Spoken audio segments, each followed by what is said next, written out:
Muy buenas tardes a todos. La Universidad de San Pedro Sula, mediante la clase de Gerencia de Hoteles y Restaurantes de la carrera Administración Turística, estamos contentos de que puedan acompañarnos en este webinar titulado Sitios Arqueológicos de Honduras, el cual será impartido por el arqueólogo Oscar Neil Cruz. Antes de iniciar el webinar, conoceremos un poco más de la trayectoria del licenciado Oscar. Nació en la ciudad de Puebla, México, licenciado en Arqueología por la Escuela Nacional de Antropología e Historia en México. Tiene estudios de Ingeniería Química en la Universidad Benemérita Autónoma de Puebla. Participó en proyectos de investigación arqueológica en Oaxaca y en la Dirección de Salvamento Arqueológico. Jefe de la Unidad de Arqueología en el Instituto Hondureño de Antropología e Historia desde 1998 hasta la fecha. Ha dirigido proyectos de investigación arqueológica prehispánica como de arqueología histórica en varios sitios de Honduras, como los que son Copán, Los Naranjos, Catedral de Comayagua, Valle del Aguán, Cangrejal, así como de gestión de patrimonio cultural. Es un miembro correspondiente del Instituto Alemán de Arqueología desde el 2016. Ha participado con ponencias en varios coloquios, seminarios y congresos en arqueología. Publicado libros y artículos en diversas revistas de investigación científica de arqueología en Honduras, Centroamérica, México, Estados Unidos y Alemania. A continuación, la dinámica que seguiremos en el evento es que mientras ustedes escuchan la información del licenciado Oscar, pueden realizar preguntas o comentarios en el área de chat, las cuales serán leídas ya al final. Y sin más preámbulo y esperando que este webinar sea de mucho provecho para todos ustedes, los dejamos con el arqueólogo Oscar Neil Cruz. Buenas tardes a todos los participantes a este webinar. Vamos a compartir pantalla. Vamos a ver. Ok. Estamos cargando.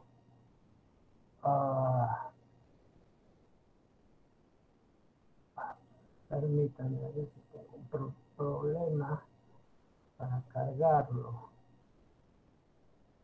Okay.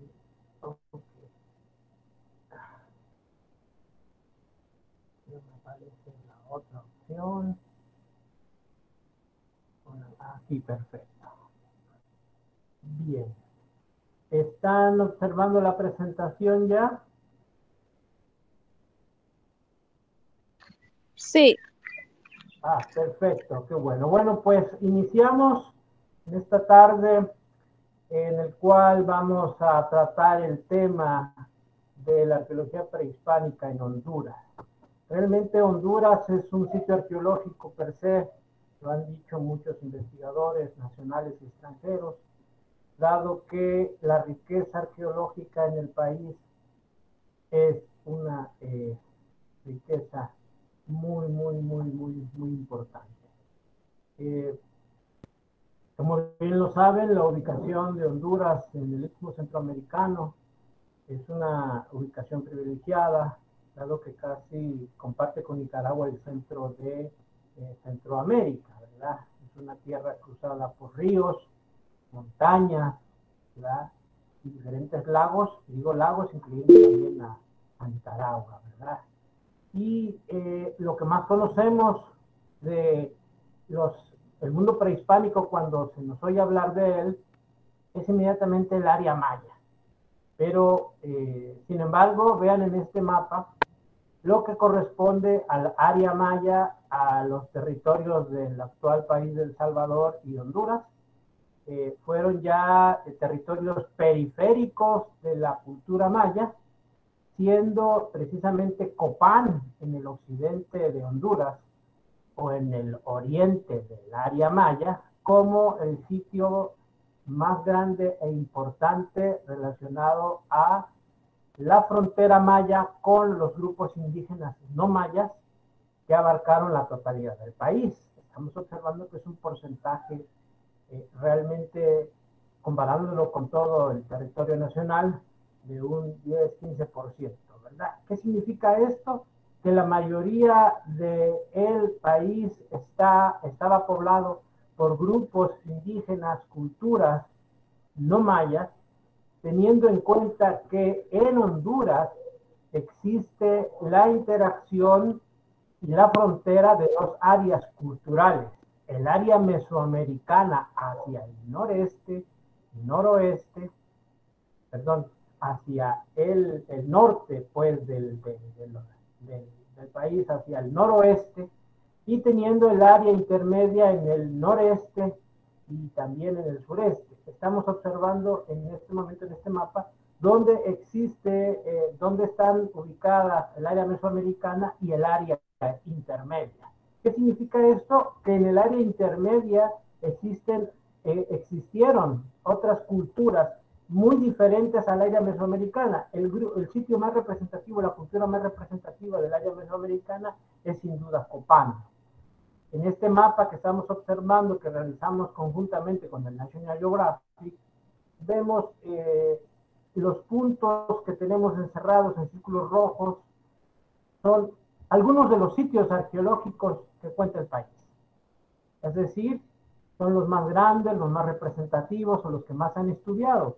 Estamos observando una línea hacia el occidente, una línea que se va diluyendo con respecto a la zona de oriente, en el color más oscuro y en el color más claro.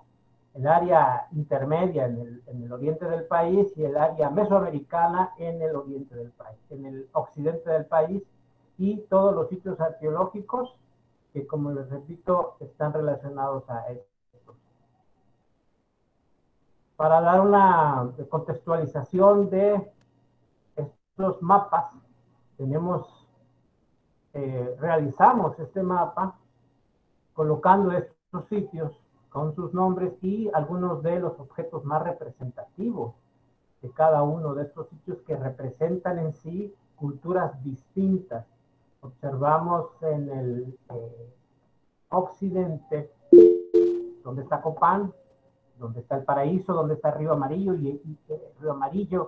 el puente y los higos, que corresponde a la cultura maya, teniendo toda la riqueza hacia la frontera, hacia afuera de los límites de la frontera del área maya, una riqueza muy grande arqueológica, que incluso incluye las islas de la bahía. Disculpe, licenciado Oscar. Sí. ¿Será que nos puede ayudar haciendo pantalla completa para que todos podamos ver la presentación en grande? En la parte de abajo, donde hace el zoom, ahí abajo, en la misma presentación, ahí está. Ok. Y también para todos los alumnos, no es necesario que coloquen su número de cuenta ni su nombre, el mismo Meet registra para los puntos coprogramáticos, no se tienen que preocupar.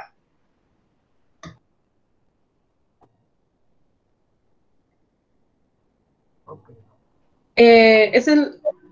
Creo que ya había salido de presentar. A ver, así está.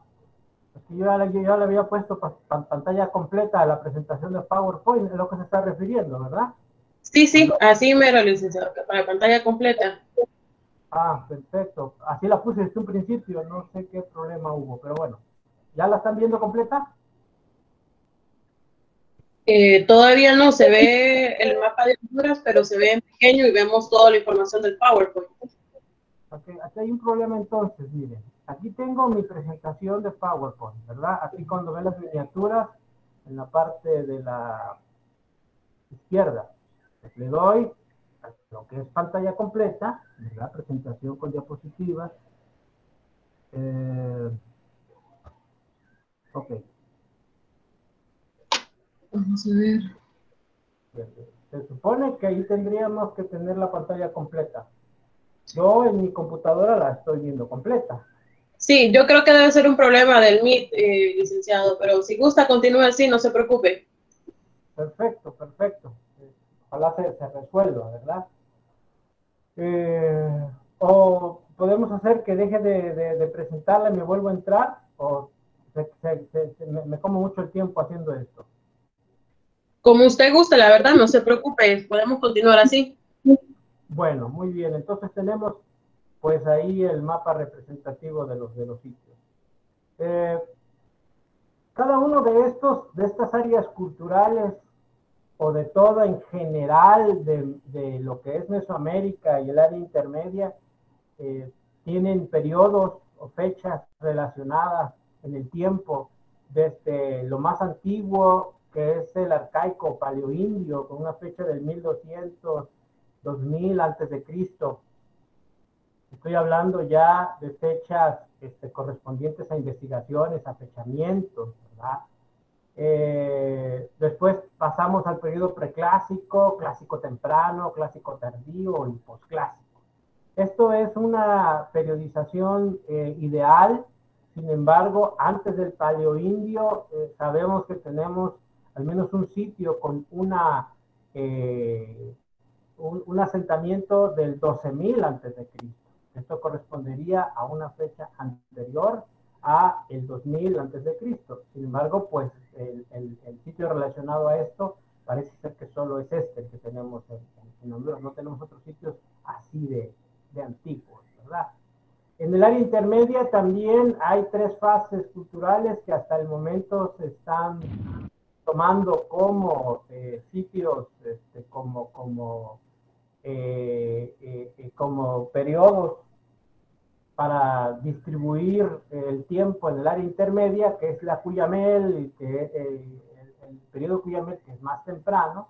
Tenemos las fechas ahí, 1200 antes de Cristo, al 600 después de Cristo, la fase Selín, 600 al 1000 después de Cristo, y la fase Cocal, que es la fase más reciente, digamos, en el sentido reciente, con lo que corresponde al encuentro con los grupos europeos del 1000 después de Cristo al 1500 después de Cristo.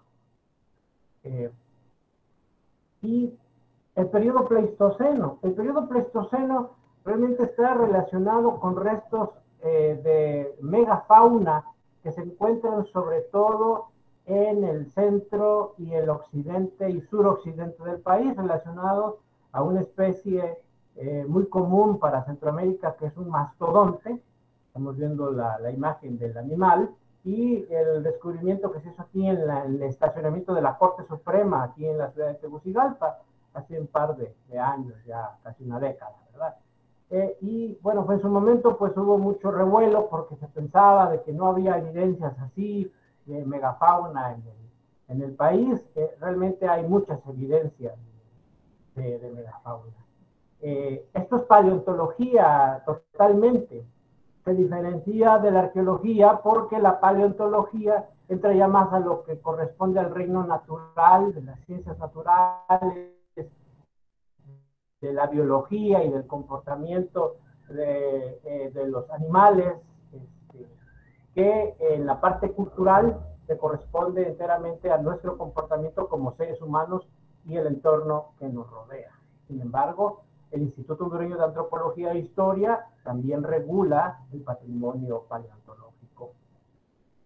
Y lo que hablábamos del sitio más antiguo de Honduras, y yo me atrevo a decir de Centroamérica, que es la Cueva del Gigante, se calibró la primera fecha dando una fecha absoluta del 12.000 años antes de Cristo al 11.500 AP, que es realmente para estas fechas tan antiguas ya no se ocupa antes de Cristo, sino es antes del presente, por eso dice AP. Esta cueva que está ubicada en el departamento de La Paz, en el municipio de Marcala. Realmente la cueva es un abrigo rocoso. Los abrigos rocosos están conformados solo por huecos en las paredes de las montañas que no penetran realmente la montaña, sino escasos quizás 8, 10, 20 metros, y de ahí no van más hacia adentro. Cuando ya penetran la montaña se llaman cuevas, grutas, cavernas, tiene ya otra nomenclatura. Después de la cueva del Gigante entramos al preclásico formativo, que ya es cuando precisamente las aldeas se van conformando en grupos más sedentarios, teniendo sitios como Playa de los Muertos y Puerto Escondidos, con fechas tan antiguas que corresponden al 1600 antes de Cristo, al 1200 antes de Cristo. Esos son los sitios más antiguos, sitios ya arqueológicos con presencia de un grupo cultural que se estableció con ya una complejidad notoria con respecto a los cazadores recolectores que estaban en los abrigos rocosos, como en la Cueva del Gigante, teniendo ya la producción de cerámica. Vean la cerámica ya más compleja en estas diapositivas, aunque la vean en pequeño. Y pues el sitio de Playa de los Muertos, que también es un sitio icónico. Antes de Puerto Escondido, este era considerado el sitio más antiguo con ocupación de asentamiento humano, que están ubicados los dos en el Valle de Sula, en la costa norte. Pasando al preclásico medio. Licenciado Oscar, disculpe nuevamente que lo estoy molestando. Dígame. Sí, ya me comentaron cómo solucionar el problema de las diapositivas. Sería que por favor puede dejar de compartir y volver a compartir. Muy bien, eso es lo que vamos a hacer. Ok, dejar de compartir. Cuando vuelve a compartir, en vez de darle ventana, le da a presentar, si no me equivoco, es a window. En vez de ventana, que diga a window, para que se presente todo. Perfecto, digo presentar, dice, hay solamente 3 opciones. Dice, sería la segunda. Toda tu pantalla, una ventana y una pestaña. Permítame que, déjeme ver, que ya quiero confirmar. Pantalla completa tiene que ser la primera. Toda tu pantalla, entonces, sí, ¿verdad? Toda la pantalla. Toda la pantalla. Ahí vamos, ahí estamos. Y bien.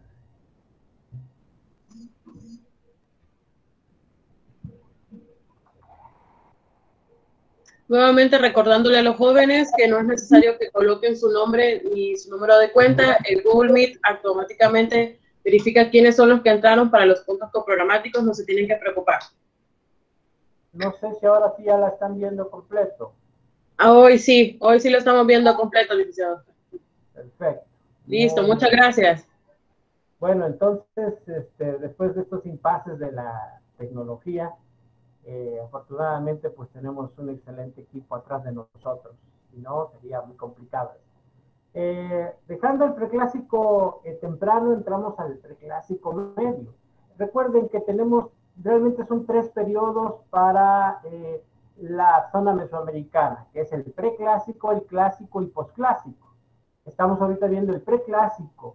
El preclásico fue llamado así por los primeros investigadores ya quizás con una metodología más adecuada para el estudio de la arqueología a principios del siglo XX o primera mitad del siglo XX, dando una referencia quizás a las culturas sobre todo la griega clásica, haciendo una referencia para tener igual periodos así, ¿verdad? Actualmente se están revisando mucho cómo tener una periodización más acercada al desarrollo de nuestros sitios mesoamericanos. Pero mientras tanto utilizamos esta periodización en el preclásico medio, en donde ya tenemos una influencia de la cultura olmeca como tal,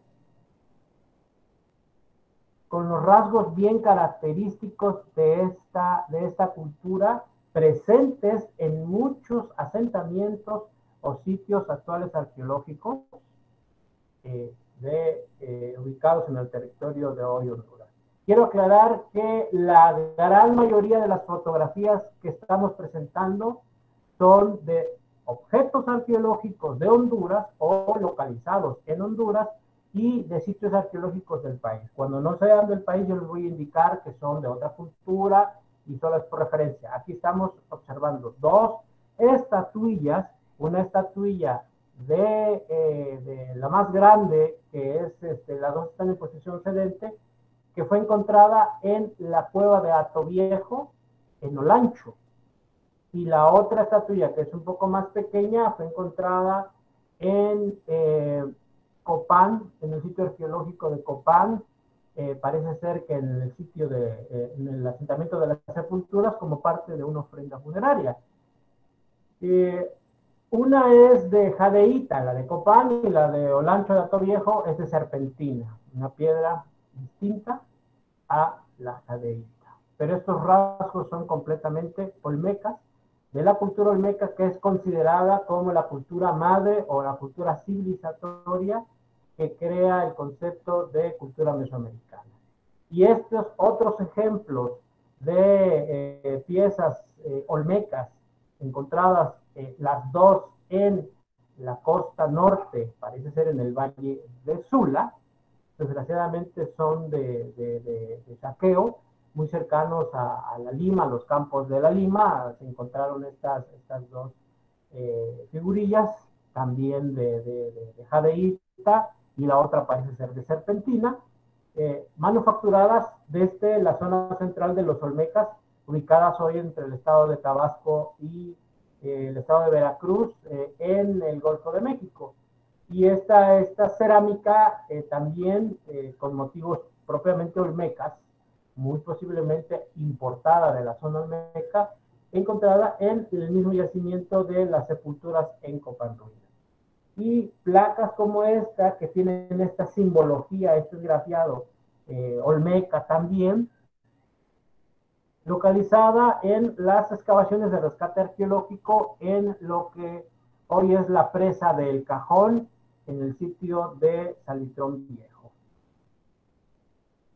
El preclásico tardío ya corresponde a una fase en donde los sitios se desarrollan de una manera más independiente de la influencia olmeca, ya de la influencia más directa olmeca, teniendo ya esta influencia, haciéndola más propia, es decir, convirtiéndola en una experiencia completamente local, asimilando estos conceptos civilizatorios de los olmecas, en sitios como Los Naranjos, en donde ya aparece esta cerámica que estamos observando ahí en la esquina inferior. Estamos observando una cerámica a la cual se le conoce como Usulután al negativo, que es una cerámica que proviene del sitio Usulután en El Salvador, pero que en Los Naranjos asimilan esta técnica y es creada esta cerámica ahí. Quizás era el mismo grupo que habitó en Los Naranjos, el mismo grupo que estaba en Usulután para los años entre el 900 al 800 antes de Cristo, y la complejidad de los asentamientos. Los Naranjos presenta una arquitectura completamente compleja, monumental, no vista hasta entonces en periodos anteriores, con estructuras piramidales de más de 8 o 10 metros de altura, con conjuntos arquitectónicos muy complejos. Tenemos estas reconstrucciones y la excavación en la estructura 6 de Los Naranjos. Otro sitio contemporáneo a Los Naranjos es Yarumela. Yarumela está ubicado a orillas del río Umuya, en el departamento de La Paz, en el valle de Comayagua.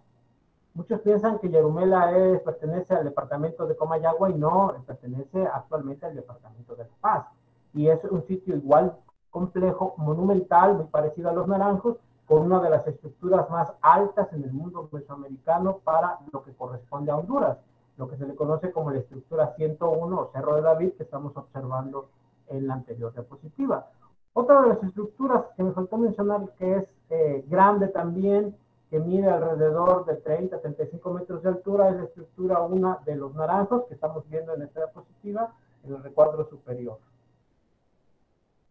Y teniendo ya Yarumela, en donde también existe una producción local de Usulután al negativo, y estos rasgos olmecoides, que ya se van diluyendo, que ya no son tan fuertes como los en el periodo anterior, los olmecas. Sin embargo, sigue habiendo una influencia que se le conoce como influencia epi-olmeca, es decir, posterior a los olmecas.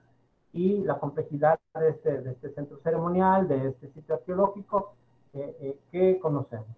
Ahora, muchos me han preguntado, sobre todo los arqueólogos, ¿verdad? ¿Por qué construían así? ¿Qué fin tenía la construcción de las estructuras piramidales en el mundo mesoamericano. Realmente el basamento es un basamento que tenemos, es un basamento piramidal. Como basamento en sí es como un cimiento expuesto, es decir, su función era esta, era servir como terraplén, como basamento, como cimiento para una estructura que se colocaba en la parte superior, muchas veces de materiales más ligeros o más perecederos que el volumen que tenían abajo. Es un volumen macizo, es decir, las estructuras piramidales no están huecas.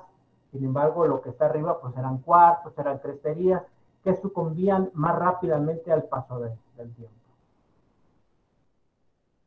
Dejando el preclásico, ya entramos al esplendor de los sitios del clásico, con una complejidad en torno a cuencas, a valles, a sitios que ya controlan áreas mucho más grandes, teniendo, por ejemplo, este lugar representativo. Hoy, todo lo que está en verde hoy está en azul, porque la presa El Cajón ocupa este lugar, y entre la década de los 70 y 80 se hizo un trabajo de investigación muy importante y todavía es emblemático y único en Centroamérica, de un rescate arqueológico muy grande que duró mucho tiempo, dirigido por el doctor Kenneth Heard y el doctor John Heisman, que trabajó mucho tiempo, más de 30 años, en el Instituto Hondureño de Antropología y Historia de nacionalidad estadounidense, que investigaron esta región del Cajón. Y vemos los objetos que están relacionados a estos grandes sitios como Salitrón Viejo, Guarabuquí, La Ceiba, La Intendencia, El Mango, La Cueva, teniendo una complejidad enorme ya para el clásico. ¿Qué quiero entender con sitios del clásico? Que son sitios que son contemporáneos al sitio arqueológico de Copán. Pero antes de hablar de Copán, hablemos de otra área también contemporánea a Copán, que es el Valle de Jesús de Otoro. Es un valle ubicado en una zona de fácil acceso, con una zona privilegiada porque pasa el río Grande de Otoro, ¿verdad? Es un afluente, creo, del Chamelecón. Y es un valle único. Yo no he visto otro valle así en otros lados, porque los sitios grandes como Copán solamente existen en un rango de muchos kilómetros con respecto a otro sitio rector, otro sitio grande, otra capital, por hablarlo así, del mundo prehispánico. Sin embargo, en el Valle de Jesús de Otoro, lo que estamos observando es que los sitios rectores están solamente ubicados a 500 metros uno con respecto del otro. Todavía no entendemos bien qué significado tenía estos sitios monumentales, como Sinsimbla. Por cierto, este sitio del Valle de Jesús de Otoro está ubicado en el departamento de Intibucá, ¿verdad? Como Sinsimbla, que tiene estructuras piramidales muy complejas, como San Marcos. Vemos la complejidad en el mapa y en la fotografía.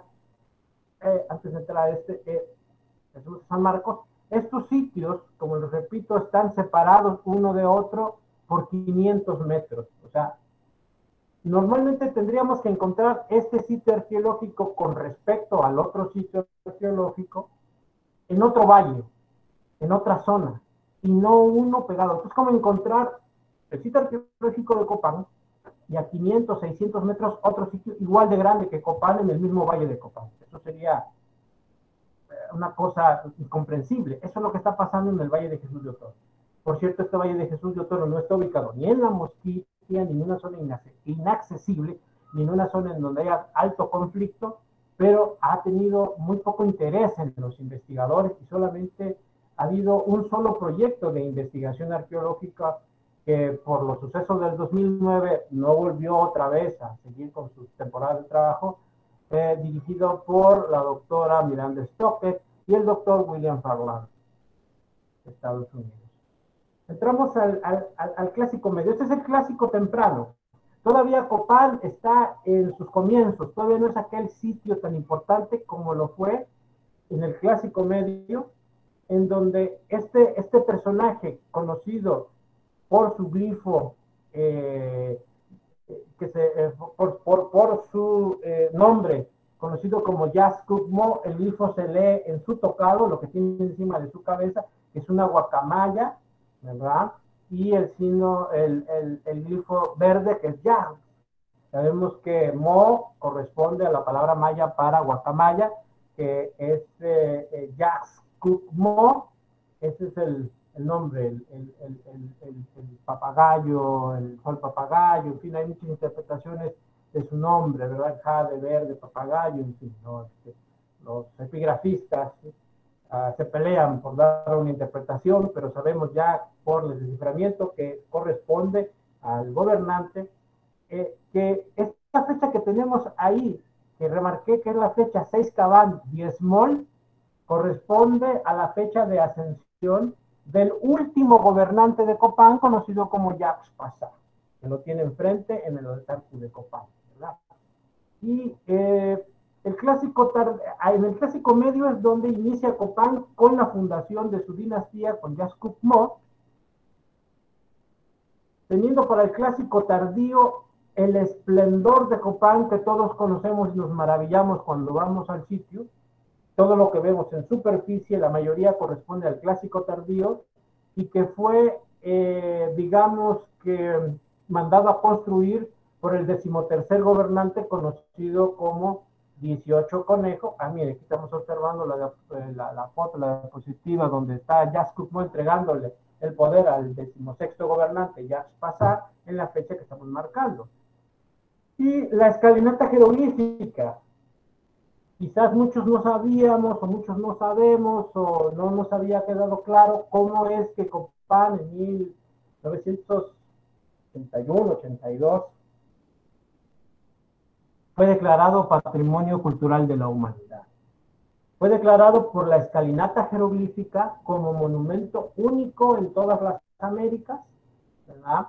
Dado que contiene en cada uno de sus bloques escritura jeroglífica, que corresponde al texto más largo o más grande en el sentido de que por amplitud de volumen, por hablarlo así, ¿no? Más largo, ¿no?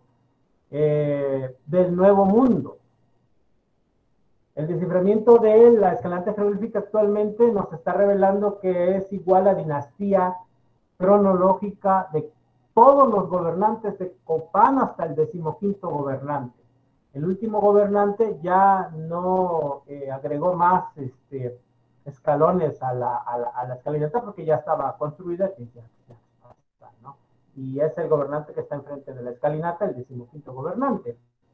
Y la extensión de Copán, que está precisamente regulada por ser patrimonio cultural de la humanidad y por ser un monumento nacional y ser uno de los sitios más importantes también en el área maya, que tiene un plan de manejo, tiene unas instalaciones muy buenas, por decirlo así, muy modernas, y vamos a hablarlo de esta manera para el visitante, que nos ha ayudado mucho a comprender la dinámica del turismo y cómo se maneja el turismo a nivel internacional, porque es un sitio que tiene esos estándares internacionales que podemos encontrar en Machu Picchu, en Tikal, en Teotihuacán o en otros sitios en Europa, en fin. Es un sitio muy importante, no solo por ser parte del territorio nacional o hondureño, sino porque también es un sitio con una organización muy compleja que no tienen otros sitios, desgraciadamente, en el país. Y en esta fotografía que rescatamos, que pudimos encontrar en el archivo fotográfico del instituto, corresponde a una diapositiva que fue tomada quizás a finales del siglo XIX, principios del siglo XX, por la Carnegie o el Instituto Peabody. Estamos por definir, quizás fue el Peabody.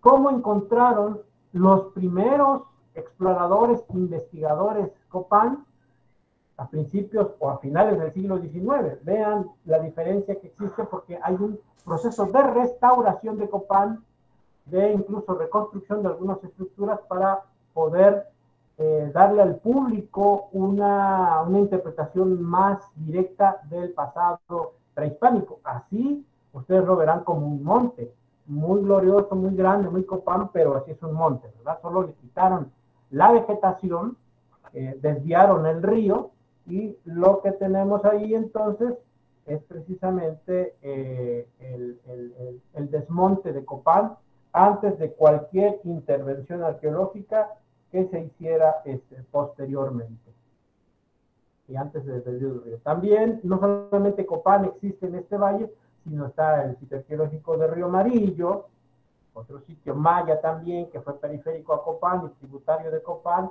y todos los sitios que están ubicados en la frontera maya con el mundo no maya, que es el Valle de la Entrada, el Valle de la Venta, el Valle de Florido, entonces este valle con forma de Y, en donde el puente es un sitio que fue escogido por la misión japonesa en la época de los década de los finales de los 80, principios de los 90, para la restauración de otro sitio, que no fuera el único sitio Copán como parte de la visitación, y que por ahí el comercial, esperemos que ustedes en la carrera de turismo nos den promoción a este sitio, porque realmente es poco el turismo que tenemos en el puente. Y es un sitio impresionante, es un sitio maya, es un sitio muy bien conservado, es un sitio también que tiene un área de interpretación, un parque bien establecido, personal especializado, y bueno, hay poca visitación. Lo que tenemos después en el siguiente valle, que es el Valle de Kingston, ya no es maya, ya no corresponde a los sitios mayas. Esta collage que hicimos de los descendientes de los mayas, porque los mayas no desaparecieron, lo que desapareció fue su cultura, su estructura social, su estructura política, de organización como sociedad, pero no los individuos que permanecen hoy actualmente, sobre todo en México, en el sureste mexicano, en la península de Yucatán y en Guatemala, como grupos todavía vivos. Existen 17 lenguas del grupo mayense, descendientes directos de los antiguos mayas. Otros, los actuales, ¿verdad? Y este lugar impresionante, que también corresponde al clásico tardío, que es la llanura costera entre Omoa, que ustedes tienen ahí en la costa norte, en San Pedro Sula, muy cerca, entre Omoa y la frontera con Corinto, una serie de asentamientos que no son mayas y que normalmente en la bibliografía, en lo que leemos del mundo maya, colocan una gran extensión arbitraria, poniendo esto también como parte del grupo de la influencia maya o como parte del área maya.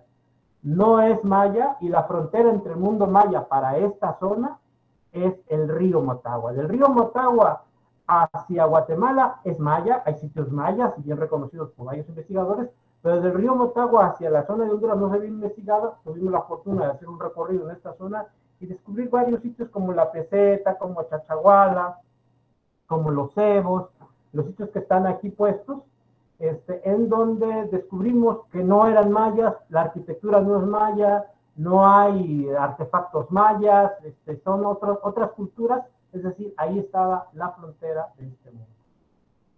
Quizás a muchos dirán, bueno, ¿qué pasa con la costa norte? Lo que tenemos en la costa norte es un gran corredor. No veamos las zonas culturales como áreas aisladas, como zonas pequeñas, actualmente divididas por nuestros municipios, por nuestros departamentos, sino como una unidad total en la época prehispánica, que no eran los mismos límites y era diferente.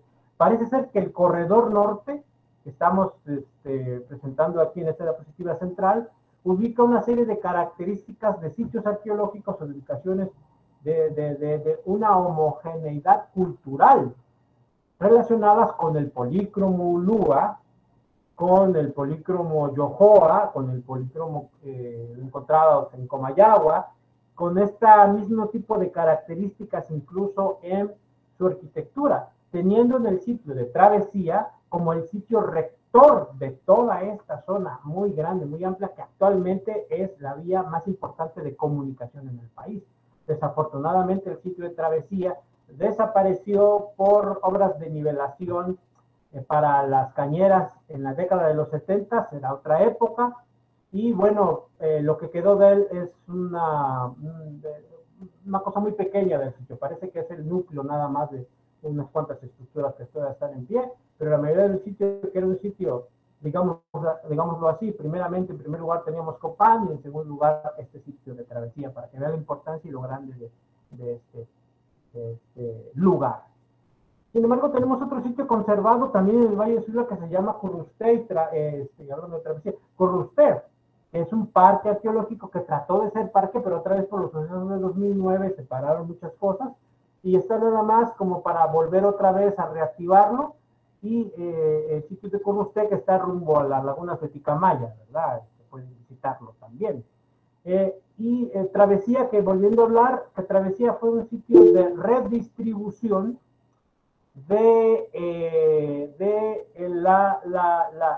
las vasijas de mármol, las vasijas de mármol que fueron producidas, parece ser en la Mosquitia, y que fueron terminadas ahí en la zona de pasando al periodo epiclásico, el sitio más representativo es en el Valle de Comayagua, que no he escuchado del sitio de Terampúa, ¿verdad? El posclásico, que ya es el último periodo mesoamericano, con sitios como el Coyote y las Canoas, estos ubicados en el departamento de Santa Bárbara, para los que están de Santa Bárbara, que te había dicho, no, en mi departamento no hay nada, como no, es una riqueza muy grande. El Coyote y las Canoas están ubicados en el departamento de Santa Bárbara. Al menos el Coyote está en el municipio de Petoa, ¿verdad? Y el posclásico medio, ya con otro sitio ubicado en la costa norte, que se llama Cerro Palenque, en donde ya la costa norte en la época del posclásico tiene una importancia muy, muy grande, donde los sitios más grandes se desarrollan ahí, en Cerro Palenque, que está por Armenta, ¿verdad? Este cerro enorme que ven, que el río le da la vuelta, que es un sitio arqueológico. Y el posclásico tardío, que ya es el contacto casi al mundo, a la llegada del mundo de los españoles, con esta cerámica muy representativa para este periodo, que es el Polícromo Las Vegas, y este tipo de otra cerámica con un engobe es una pintura superficial de otro tipo, que es el plumbate, que es de plomo, ¿verdad? Vean el tipo de cerámica. Y el Golfo de Fonseca tiene una temporalidad también muy grande. Normalmente en la bibliografía podemos leer que los grupos lencas lo ubicaron. Sin embargo, la presencia de grupos lencas es mucho menor, más relacionado quizás a la ubicación con El Salvador, pero la mayor parte del Golfo de Fonseca estuvo ubicado por una cultura bien establecida conocida por los chorotegas. Ya hacia la zona más oriente del Golfo de Fonseca tenemos presencia de grupos pipiles o nicaraos, ¿verdad? Grupos de hablante náhuatl. En el centro del Golfo de Fonseca están las evidencias arqueológicas de los chorotegas. ¿Por qué hicimos esta referencia? Porque encontramos un sitio arqueológico que tiene una presencia de una cerámica muy especial. Las dos fotografías, las que están en los extremos, corresponden a cultura chorotega de Nicaragua, bien reconocida por los investigadores y colegas nicaragüenses, y la foto superior son esculturas encontradas en el Golfo de Fonseca, en el sitio arqueológico de Potrerillos, en el departamento de Valle, que corresponden a estas figuras conocidas como tapaliwis, o son guerreros muertos en combate, que corresponden a la cultura chorotega. Solo en esta zona hemos encontrado, y esta cerámica, que se le conoce como una influencia del polícromo nicaragua, y aquí es denominada el bícromo Potrerillos. Y el arte rupestre, bueno, el arte rupestre está ubicado en todo el país. En todo el país hay arte rupestre. El arte rupestre no es sinónimo de antigüedad. Nosotros podemos decir, bueno, es que el arte rupestre corresponde a las manifestaciones más antiguas. Sí y no. Sí y no, porque hasta los grafitis que aún actualmente adornan las ciudades, entre comillas, son arte rupestre. Son manifestaciones culturales cada sociedad humana, y las manos, las representaciones fitomorfas o de plantas o de seres fantásticos o de deidades y todo, corresponden a una simbología de una cultura. Desgraciadamente no puede decodificarse la mayor parte de este mensaje porque solo correspondía a un grupo de gente muy pequeña. Es como si ustedes hacen un graffiti y no le van a entender nada más que ustedes. Es el arte rupestre y histórico en todo el país y está en todas las temporalidades, desde lo más antiguo hasta lo más moderno en el país. Es muy difícil fechar si no tienes materiales que están asociados a él. Por cierto, la fotografía central es de otro sitio arqueológico en Santa Bárbara, que es la cueva de Himalera. Allá está, petroglifos aquí en las afueras de Tegucigalpa. Pero ¿qué pasa con la zona oriental, verdad? La zona oriental, como ya vemos, ubicada en el área intermedia, muy relacionada al mito de la ciudad blanca, en donde tenemos una serie de características culturales correspondientes desde el periodo Cuyamel más antiguo, Celí medio y Cocal, el último periodo, en sitios como las cuevas de Talgua, en donde tenemos en una de sus cámaras, en la gruta de la cueva de Talgua, un enterramiento secundario correspondiente entre el año 900 y el año 800 antes de Cristo. No se conoce todavía de qué asentamiento podría venir, pero al hacer un análisis de tronzo y un análisis de los huesos de este osario, las conclusiones de los investigadores, como James Brady, fue que no pertenecían a un grupo mesoamericano, porque las trazas encontradas ahí de los restos de alimenticios que son dejadas de lo que comemos no correspondían al maíz o a otras cosas ya conocidas de grupos mesoamericanos, sino eran grupos no mesoamericanos.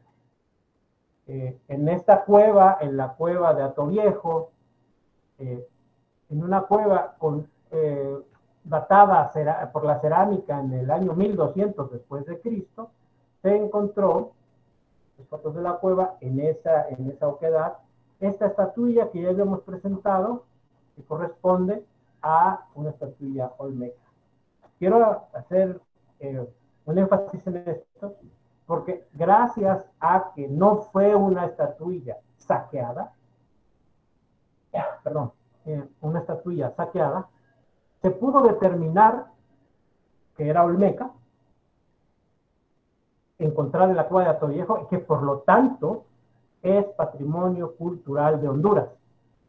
Si esta pieza hubiera sido descontextualizada y sacada de su contexto original o del área donde exactamente la sacaron, hubiéramos perdido toda la información de dónde procedía esta pieza.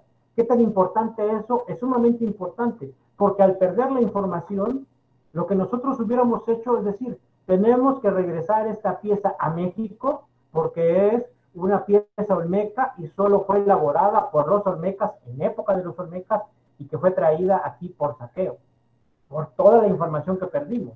Pero afortunadamente tenemos toda la información y no tenemos que devolver a nadie nada porque es patrimonio cultural de Honduras. Vean cuál es la importancia de no saquear el patrimonio. En esta diapositiva nos estamos observando un cráneo encontrado también en Olancho, las características de la deformación tubular con la cabeza. Vean, comparen la cabeza de la estatuilla con el resto cráneos encontrada en la cueva de Hatos de Mañadero, en Olancho también, como corresponde también a un grupo con esta influencia olmeca, que querían parecerse a los olmecas, estos grupos que dejaron sus huesos también ahí en sus osarios, no mesoamericanos, ¿verdad? La piedra, el sitio arqueológico de piedra pintada ubicado en Moroselí también no es mesoamericano, es un grupo de área intermedia en esta zona de interacción con Mesoamérica, donde tenemos ya un esbozo de escritura en la estela 1 de Moroselí. Es un único ejemplo que conozco hasta el momento, un esbozo de escritura de una cultura del área intermedia. Esto es sumamente importante. el sitio de Dos Quebradas en Olancho, todos estos son sitios del área intermedia, no son mesoamericanos, obviamente no son mayas, dejamos de ver a los mayas hace buen rato. También un sitio muy complejo con estelas, todavía no se le han dado vuelta a esas estelas para ver si tienen algún grabado, si tienen acceso con un proyecto, no solo arqueológico, sino de conservación, y el sitio que es monumental, ubicado en la zona de la cultura Chichicaste. La cuenca del río Patuca, hoy también inundada por la presa Patuca 3, en donde se encontraron una complejidad de diferentes sitios datados para el 200 después de Cristo, sitios muy, muy antiguos. Vean, por ejemplo, estos ejemplos de figurillas en la parte superior, que no es jade, sino es una piedra sedimentaria verde que se le conoce localmente como piedra de jabón, ¿verdad? No todas las piedras verdes es jade. Las islas de la bahía, las 3 islas tienen presencia de grupos humanos desde épocas muy antiguas. Estoy hablando del Cocal, Celín y Cuyamel. No tenemos entierros en el sitio de Charlie Brown en Roatán y el famoso sitio de Plan Grande ubicado en la isla de Upila. También es el sitio más grande y más monumental de las islas. ¿Qué pasa con la mosquitia? Me van a decir, bueno, sí, ¿por qué me está hablando de eso? Y la mosquitia, es que la mosquitia y el área inmediata a la mosquitia parece ser que tiene una continuidad cultural, es decir, parece que es un grupo de culturas muy relacionadas entre sí. No podemos hablar que sea solo una cultura, quizás hay una cultura en el centro de Olancho relacionadas al Chichicaste, otra cultura en el Valle de Aguán relacionadas a todos estos evidencias que hemos presentado, y la cultura que se desarrolla en la mosquitia. Sin embargo, todos comparten, excepto la cultura de Chichicaste, las mismas trazos culturales, la misma ubicación de los sitios y la misma cerámica. Vean la cantidad de sitios arqueológicos que tenemos en toda la zona de la mosquitia y su área inmediata, en sitios como Las Mangas, ubicadas en la cuenca del río Cangrejal, el sitio El Corazón, ubicado en la llanura costera entre Balfate y La Ceiba, San Juan, que está ubicado entre Tela y especialmente la comunidad de San Juan, cerca del mar, Coroza Alta, ubicado en la llanura costera entre Guadalupe y Trujillo, ya en la costa noroccidental, todo esto es noroccidental. Estos juegos de pelota que son rasgos mesoamericanos en un área no mesoamericana, y nos están hablando de una influencia mesoamericana muy fuerte en el área intermedia, sitios como Agalteca, con su juego de pelota, todo esto no está excavado ni restaurado. El Antigual, en el Río Claro, fue uno de los sitios más conservados que yo he conocido de la costa norte, correspondiente a sitios del área intermedia, ve que todavía tienen piedras encima de los montículos.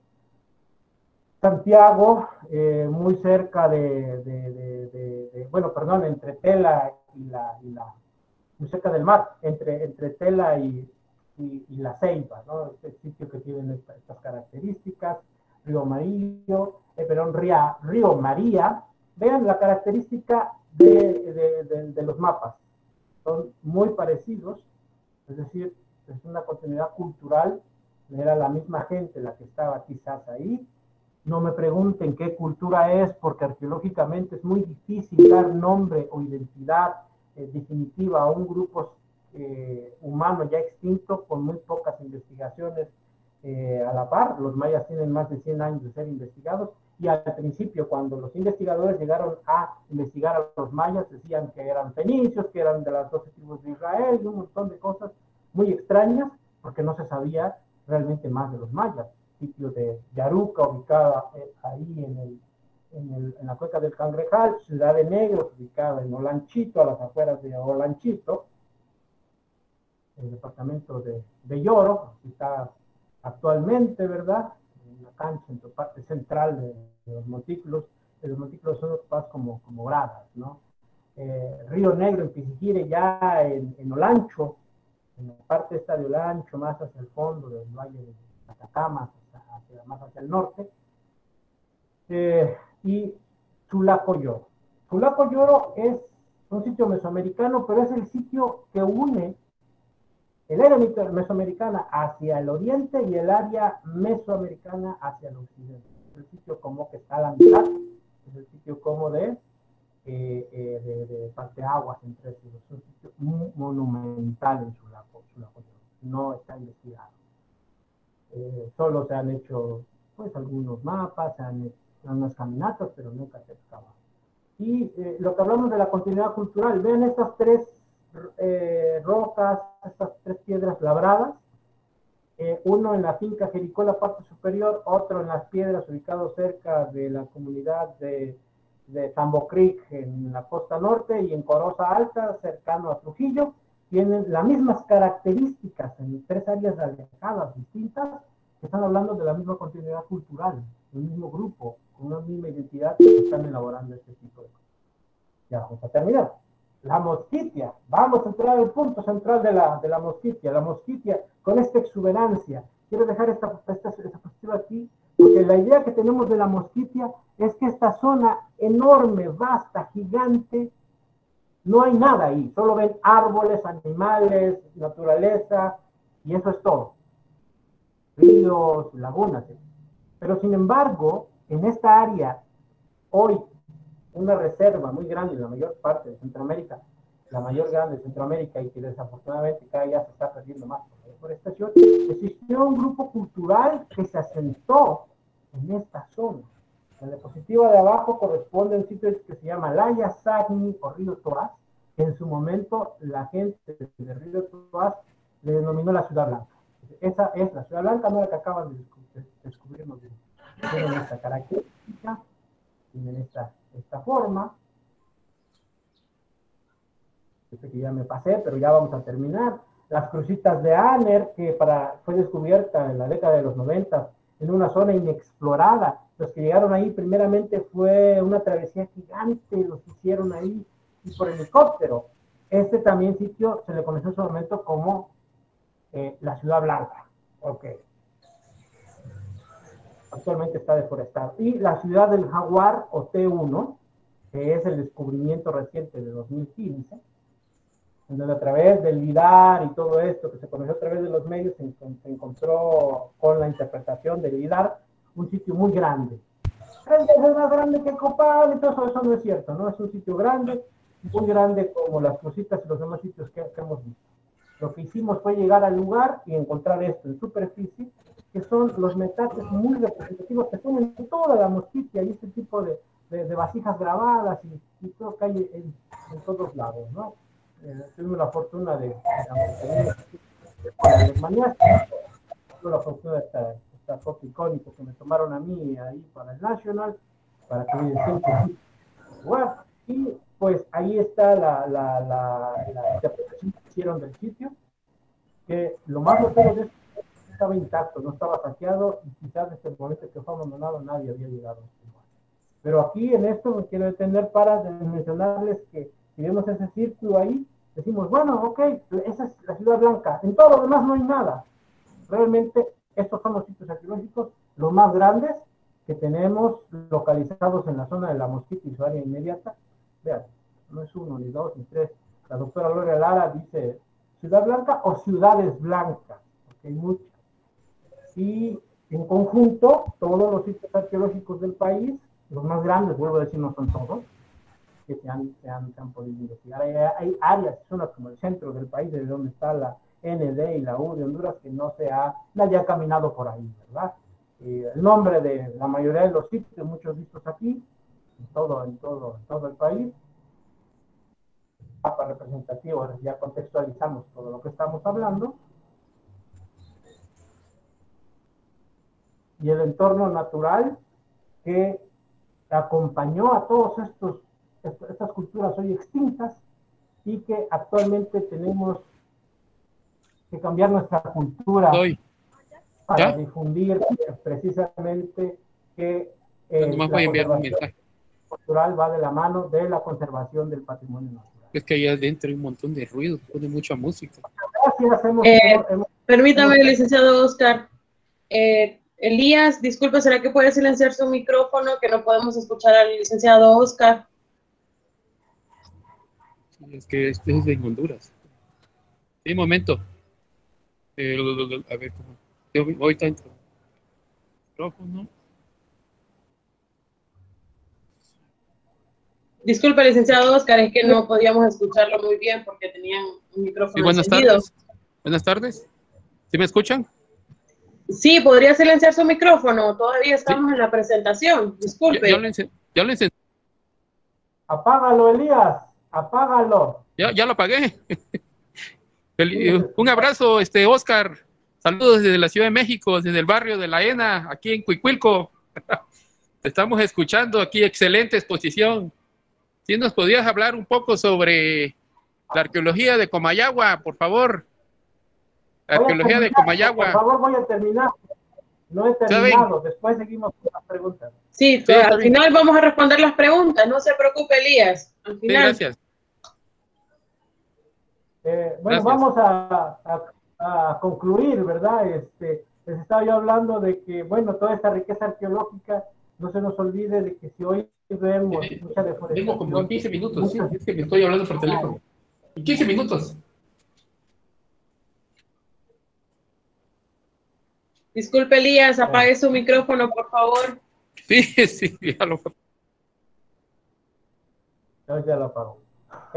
Ok, entonces, todos estos sitios arqueológicos que hemos visto aquí son rasgos, evidencias, una ventana hacia el pasado.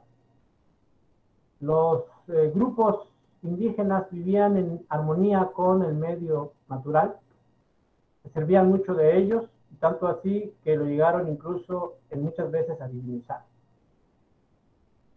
Actualmente hay una desacralización de estos sitios y de nuestro entorno natural que debemos de proteger, no solo por bien del patrimonio cultural, sino por bien de nosotros mismos. En el ejemplo que puse del sitio arqueológico de las Crucitas de Aner, cuando llegaron por primera vez en la década de los 90, los investigadores, si quieren, busquen en la web, en los periódicos, en la hemeroteca, era una zona inexpugnable como hoy lo es T1, Ciudad del Jaguar, que se le conoce, ¿verdad? Ciudad Blanca. Y este lugar era precisamente una zona inexpugnable en el cual no se podía llegar y no llegabas con helicóptero o muchos días de travesía muy penosa hasta llegar al lugar. Hoy actualmente está deforestado, ya hay varios caminos que llegan ahí y hasta un grupo humano que vive en ese. Es triste, sí, es triste, pero es más triste que siga avanzando la deforestación. Y hablando con el arqueólogo Ranferi Juárez Silva, que es el director del proyecto Ciudad Blanca, Casa Camasa, Ciudad del Jaguar, la deforestación está avanzando hasta este sitio. Y muy probablemente, si sigue así el día de mañana, podemos llegar en un camino hasta el lugar. Hoy solamente se llega a la Ciudad Blanca o Ciudad del Jaguar o Casa Camasa, que es el proyecto, en helicóptero, no se puede llegar de otra manera. Y muchas gracias por la invitación y bueno, estamos abiertos a las preguntas y respuestas ahora. Muchas gracias, licenciado Oscar, por su participación y por compartir con nosotros todo su vasto conocimiento, ¿verdad?, por los sitios arqueológicos de Honduras. Estamos seguros de que toda esta información será de mucho provecho para nosotros. Entonces, a continuación, ya podemos dar un espacio a las personas para que usted pueda responder sus preguntas. Vamos a iniciar con la primera pregunta que nos hizo Catherine Abigail. Dice, buenas tardes, ¿nos puede recomendar algún libro o algún texto donde podamos profundizar en las culturas prehispánicas de la zona intermedia? Pueden revisarse en el repositorio Cibalná de la Universidad Nacional Autónoma de Honduras, así se llama, Cibalná, con X, Cibalná. El repositorio tiene muchas publicaciones, pueden ponerle en el buscador Arqueología de Oriente, Arqueología del Área Intermedia, y ahí pueden encontrar una infinidad de información. También los que son viven en Tegucigalpa o los que van a Tegucigalpa, la biblioteca del Instituto Hondureño de Antropología está abierta a todo público y amablemente si los bibliotecarios les dan la información correspondiente a la justicia. O también ingresar a la página del Instituto Hondureño de Antropología, www.ihah.org,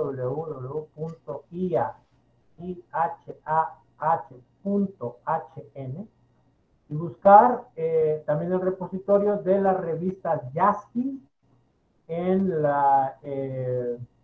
el archivo etnohistórico del instituto. Ahí están la mayoría de las revistas Yaskin y ahí pueden darse gusto revisando cada uno.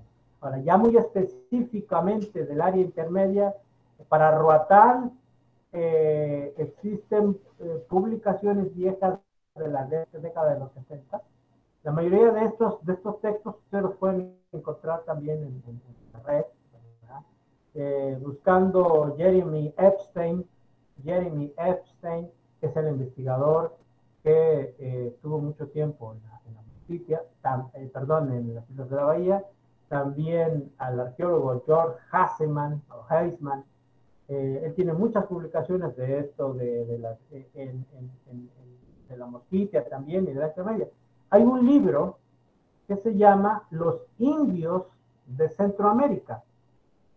Este libro es básico para entender, ¿verdad?, para los estudiantes, qué es lo que está pasando en el mundo prehispánico, en el mundo colonial incluso, y en la época reciente, con los grupos indígenas. Los indios de Centroamérica, los autores son el doctor George Heisman, el doctor George Hasseman, la doctora Gloria Lara y el doctor Cruz, Fernando Cruz, antropólogo, los dos antropólogos y un arqueólogo. Este libro pues fue publicado en la década de los 90, en 1992, con esto de la conmemoración de los 500 años del encuentro. Y hace poco una reestructuración de este libro, agregándole nuevos datos. Hay una publicación de su servidor, ¿verdad?, de mí, en la revista Yaskin también, que se llama, así como se llama la presentación actualmente, las Honduras arqueológicas. Y están en los últimos números de las Yaskin, más recientes, ahí la van a encontrar. Hablo bastante de lo que he presentado. Muchas gracias, licenciado Oscar. También tenemos la siguiente pregunta de Elías Rodríguez, que dice, por favor, ¿nos podría hablar de la arqueología submarina de Honduras? No tocamos el tema de la arqueología submarina de Honduras porque pues, todavía seguiríamos hablando, ¿verdad? La arqueología subacuática en Honduras está poco desarrollada, desafortunadamente, teniendo más, digamos, evidencias arqueológicas correspondientes a la época colonial, a los naufragios de galeones españoles en aguas, sobre todo en las Islas de la Bahía, y en las costas, en la costa norte, ¿verdad?, pues importante por ser la más grande, la vía de acceso más importante. En Omoa, en Tela, incluso en Tela hace un par de años se rescataron unos cañones que están ahí en el Palacio, frente al Palacio Municipal, en el Parque Central de Tela, pero en Omoa existen más evidencias de naufragios rescatados en el museo de sitio de la fortaleza de Omoa, en donde tenemos precisamente pues estos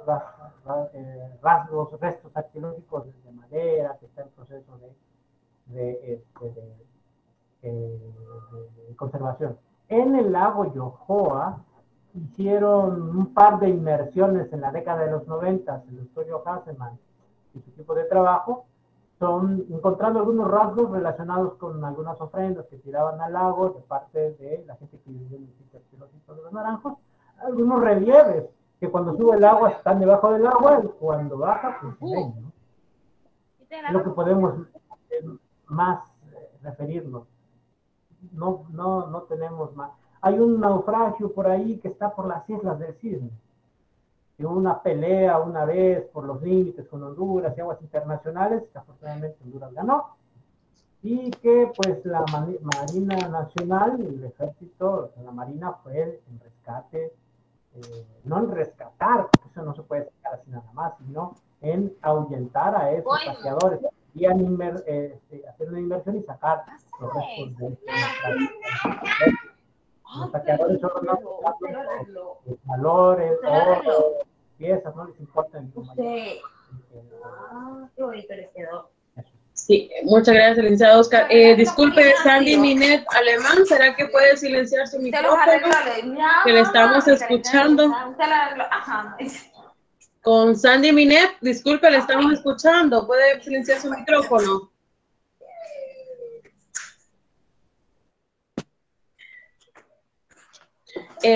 Listo, señor Oscar, seguiremos con unas preguntas más, pero permítame. Sandy, disculpe, ¿será que puede silenciar su micrófono?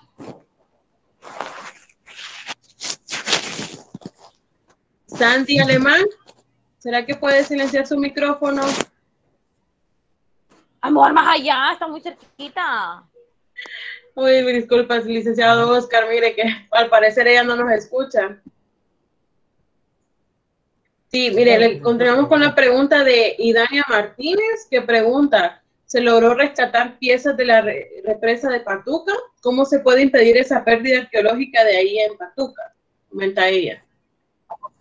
Afortunadamente en el Patuca hubo un proyecto no solo de rescate arqueológico, hubo un proyecto de reconocimiento de superficie dirigido por la arqueóloga Carmen Julia Fajardo, quien con su equipo de trabajo realizó un mapeo de toda la zona, una caminata por todo el área detectando 5 sitios arqueológicos, los cuales en la segunda etapa ejecutada por el Instituto Hondureño de Antropología, por los cargos del arqueólogo compatriota mío, Iván Rodríguez, hicieron rescates en cada uno de los sitios detectados en lo que iba a ser la inundación del río por la represa en Patuca. Los objetos, todos los objetos que son extraídos de las investigaciones arqueológicas están en bodegas especializadas del Instituto Hondureño de Antropología e Historia, o en bodegas autorizadas, en lugares de laboratorios autorizados por el instituto. Hay una, por ejemplo, en la Universidad Autónoma de Honduras, con sus proyectos por la carrera de antropología, están autorizados por el instituto y ellos están autorizados también a tener estas piezas. Algunos otros investigadores, como doctor Marco Reindel, en la zona de Guadalupe, en Trujillo, también tiene este proyecto de tener esta bodega. ¿Qué quiero decir con esto? Que los objetos extraídos del Patuca, unos están en exposición en el Centro Arqueológico de las Cuevas de Talgua, el Ecoparque Arqueológico.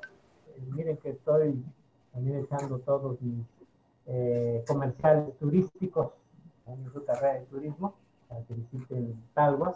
Ahí está parte de lo más representativo. La mayoría de objetos los tenemos aquí en Tegucigalpa.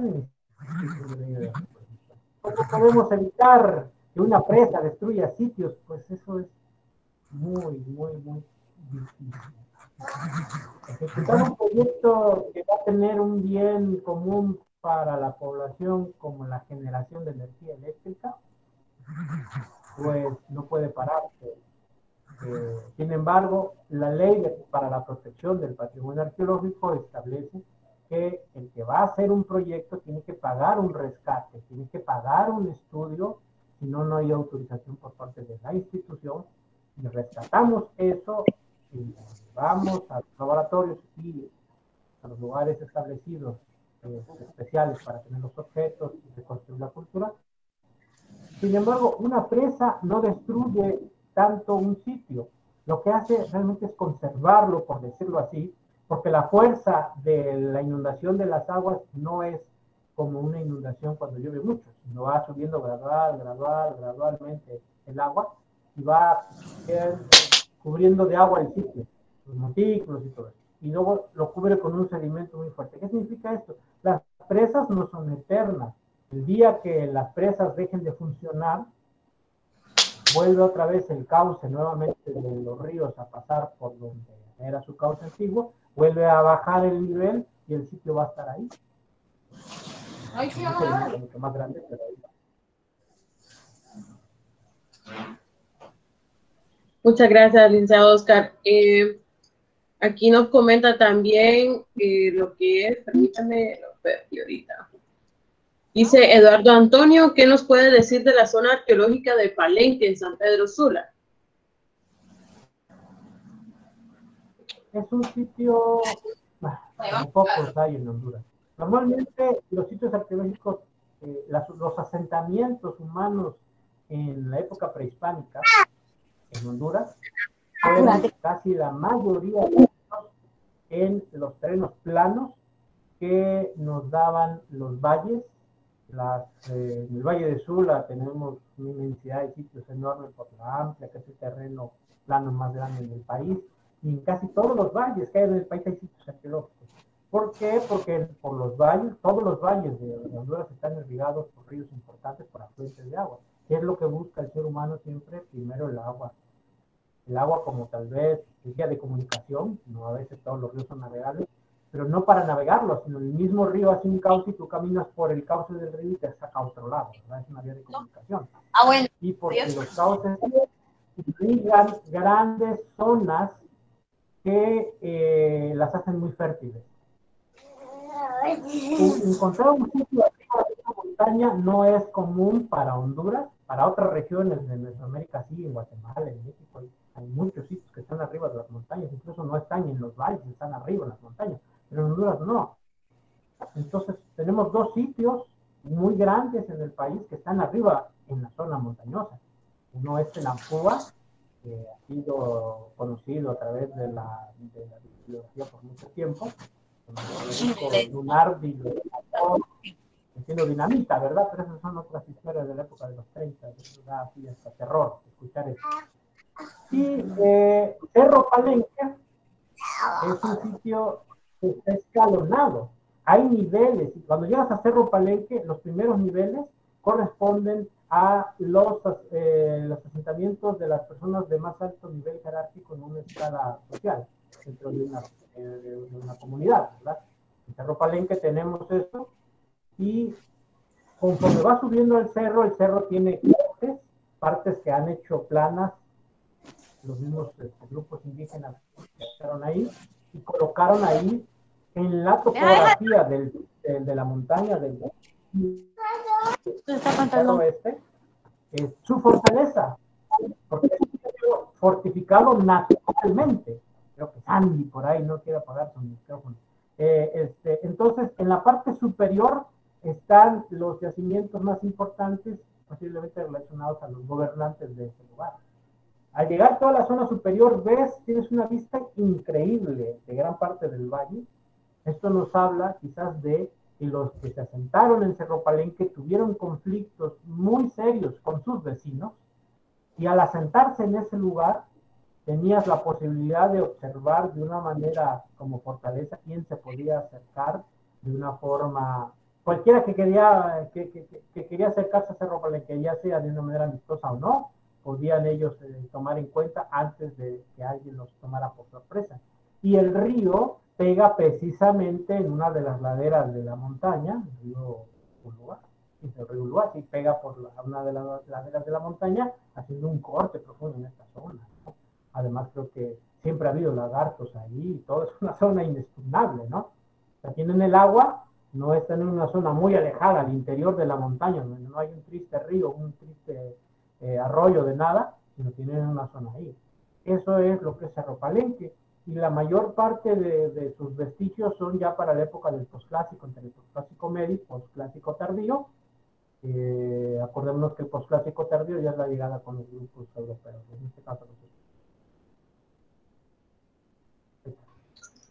Bueno, muchas gracias, licenciado Oscar, y agradecemos a toda nuestra audiencia por acompañarnos el día de hoy. Desgraciadamente ya nos quedamos sin tiempo y no podemos continuar respondiendo sus preguntas, pero queríamos, antes de finalizar, licenciado Oscar, agradecer por su participación. Es muy valiosa para todos nosotros el conocimiento que nos ha compartido este día. Y como muestra de nuestro agradecimiento, queremos hacer la entrega del siguiente diploma. Si me ayuda mi compañera Melissa a compartir para que todos lo puedan visualizar.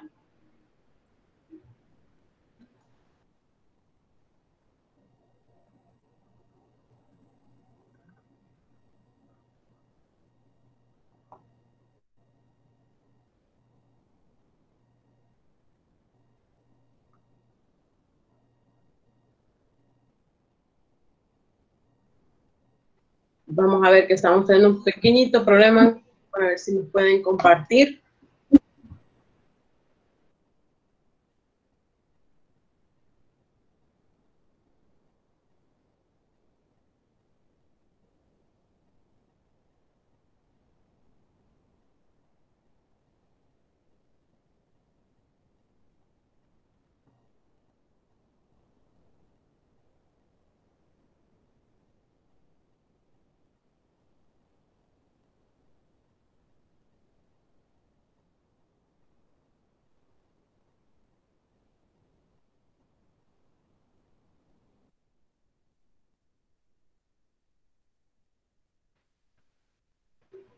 Tenemos problemas técnicos, licenciado Oscar. Disculpe que la compañía al parecer le está costando transmitir y estoy queriéndolo a ver si lo puedo realizar yo. Si me permite un momento. Aquí está. Bueno, no sé si lo puede visualizar ya, licenciado Oscar. Sí, la estoy viendo en este momento. Listo. Bueno, se lo leo. Dice: la Escuela de Turismo otorga el presente reconocimiento a Oscar Neil Cruz por el apoyo y colaboración en el webinar Sitios Arqueológicos de Honduras, organizado por la Asignatura de Gerencia de Hoteles y Restaurantes, el cual fue realizado con la finalidad de revalorar los sabores ancestrales de nuestro país, impartido mediante Google Meet el 24 de julio del 2021. Entonces, estamos muy agradecidos, licenciado Oscar, por su ayuda, por este increíble webinar con esta tanta información que estuvimos escuchando. Estamos viendo los comentarios ahí que están comentando. Excelente conferencia. Muchísimas gracias. No sé si quiere dar unas palabras de despedida. Sí, como no, primeramente agradecerle a ustedes la invitación. Es un momento que el conocimiento tiene que compartirse. De nada sirve tener uno conocimiento si no se comparte. De uno no pasa y ahí se va a quedar. Todo conocimiento es bueno difundirlo porque así tenemos diálogo, tenemos debate, podemos tener incluso mucho, ¿cómo lo puedo decir? Un avance en la ciencia de una manera u otra, ya sea rebatiendo una teoría, aceptándola o enriqueciendo o cambiando nuestra forma de pensar. Y solo quiero decirles que el patrimonio cultural de Honduras es de todos, tenemos que cuidarlo, no se vale ir a extraer cosas de los sitios arqueológicos, no se lleven ningún recuerdito, tomen una fotografía nada más, que es el mejor recuerdo. Ustedes que están en la carrera de turismo son los primeros difusores del gran patrimonio cultural que tiene Honduras, cualquier lugar antiguo que tienen ahí cercano. Es bueno darlo a conocer al público, porque si no lo conoce, no va a saber cómo protegerlo. Pero también dentro de las visitaciones está la protección al mismo, y ustedes tienen que hacer la primera línea en decirles a los pobladores o a la gente que lleven y para ustedes mismos que en los sitios arqueológicos no se deja basura, no se extrae nada, no se excava absolutamente nada y no se lleva uno nada de ellos, más que el bonito recuerdo y todas las fotografías. Eso es todo. Muchas gracias, licenciado Oscar. Bueno, muchas gracias a todos. Buenas tardes, que tengan un excelente fin de semana. Ya se pueden desconectar. Le tengo una pregunta. Con los puntos programáticos, aquí mismo en lo del... No se preocupe. Correo, sí, no se preocupe. Una vez si se conectó con el correo, no hay ningún problema. Ah, ok, gracias. Listo, buen día. Muchísimas gracias por la charla, muy interesante, muy educativa. Muchas gracias. Buen día. Muchas gracias por su tiempo. Muchas gracias, licenciado. Muchísimas gracias.